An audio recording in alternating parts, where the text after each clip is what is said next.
Welcome to the first ever Arena Football League Beyond the Wall iChat edition. I appreciate you having me, man. No problem, no problem.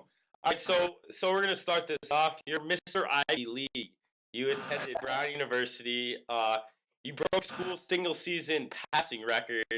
Single game passing record with 474 yards in just your second game. Sounds like Right. AFL numbers to me. That sounds like AFL numbers. Go ahead. We had a good offense over there. We probably threw the ball about 40 times a game. That's kind of what interested me in the school. Yeah. So how did that throwing the ball so much? How did that translate to the arena game?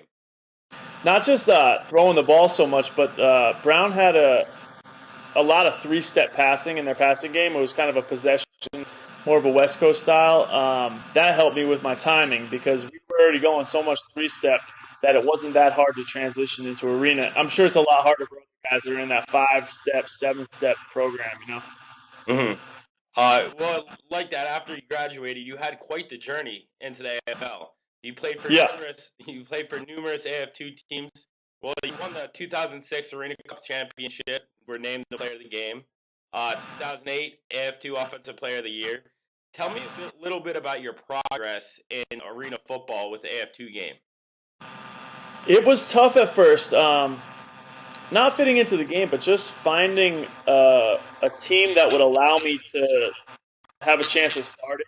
I think it's tough for guys because your college credentials don't necessarily translate over, or they don't think they will, or they're not confident in it. So it took a lot of building trust and coaches to get that first start or that first. I got a couple starts here. Tough to get an actual starting job. hmm Um, so last year, 2010, the Spokane Shock, they were coming into the AFL after being in AF2 for years. Um, Right. you guys had a chip on your shoulder. You know what? Yeah. Tell me how that progressed. And I mean, you guys were regional champions. Right. Well, we had a lot of guys that just played in the AF2 for a long time. We're leading the league in different categories. Guys like myself, guys like Rowley, even guys like Coach Keefe. I mean, he had stints in the AFL, but had just toiled in the AF2 for so long. And I think we had a lot of guys that were wondering, if you're going to call this a developmental league, why aren't we getting picked up? And it was like, what else can you do type of thing. And then when Spokane moved up to the AFL, we finally found a home. It was like, all right, let's see who was wrong all these years type of thing. I mean, that was literally my mentality. Let's see who was right. Tomorrow night you're going to be facing the Iowa Barnstormers in a nationally televised game on NFL Network. What's it Yeah. like to play on national TV? Is there any more nerves there or anything like that? I think there was last season, the first time we did it. We've probably been on, or I've been on with a bunch of the guys on the Shock 5 or 6 times now, especially since we went so deep in the playoffs. It's not so much anymore. I remember the first time I was mic'd up, I was a little nervous. I was like, man, I say some crazy things underneath my breath. Are they going to have that on national TV? So I was watching myself. I began to realize they're not really interested in what I'm saying on the bench. It's more when I'm in the huddle. So that eased my mind a little bit. So coming into the 2011, you guys were ranked number 1 in the preseason coaches poll. After back-to-back losses, you guys are out of the top 10. What's your mindset today, and what's your team's mindset after these first 2 losses coming in? My mindset is, hey, I'm glad they changed it to an 18-game schedule. We don't feel like we're in an awful spot. We're going to have the ability to hand teams losses that we need to lose. You know what I mean? So we're fine. We got off to a 2-2 start and a 16-game schedule last season. So we could just win these next couple games, go into the bye week 2-2. We feel like we can get on a roll from there. I see the season as a building process. It's a different team from last year, and we've got the guys who just how to win, learn how to work as a group. You have 12 touchdowns in 2 games. How do you think you're doing this season? How do you think your play is doing, and what's it going to take for you to turn this team around into a winning organization? I think we got to stay positive. We got to when you struggle, that seems to be a time when you can make bad decisions. I think we need to stay the course. Realize that everything doesn't come easily. Last season didn't come we had to work, remind ourselves, even when we won, to learn from those films because you have a tendency to only learn from losses.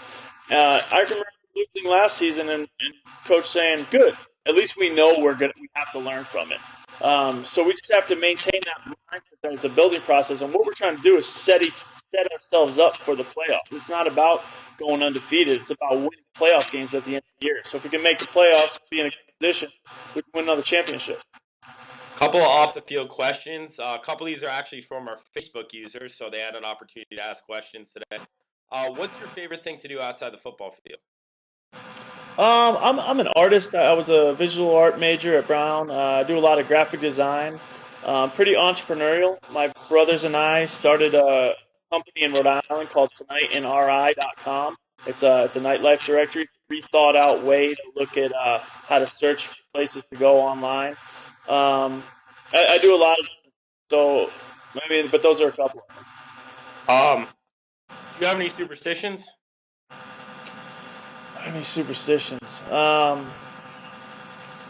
don't really. I try to keep things the same when we're winning, but not to the point where it's going to drive me crazy because that can really hamper your daily life if you get too many going. Especially if you keep winning. Oh man, I did this that week. I did this week. But I do try to duplicate. What brings success. What's your favorite song? Favorite song right now? I'm listening to. I have my alarm clock is Jay-Z Reminder. All right. I'll go with that. Here's a question from a Facebook fan. On a scale from 9 and 10, how awesome are the Spokane Shock? On a scale from 9 to 10. Yeah. I like that. I'll go with 10. Okay. Choices related though. This is the last Facebook question. We'll end here. It's from Joseph on Facebook. Do you know how to Dougie? I do not. Can you teach me? Well, he was asking if you can teach him how to Dougie, so I cannot. What's his name? His name is Joseph. So Joseph, I cannot teach you how to Dougie. Hey Kyle, I really appreciate you joining us today on the first ever Arena Football League Beyond the Wall via iChat. Good luck tomorrow night against Iowa, and good luck the rest of the season. It's an honor, man. First ever. Love it.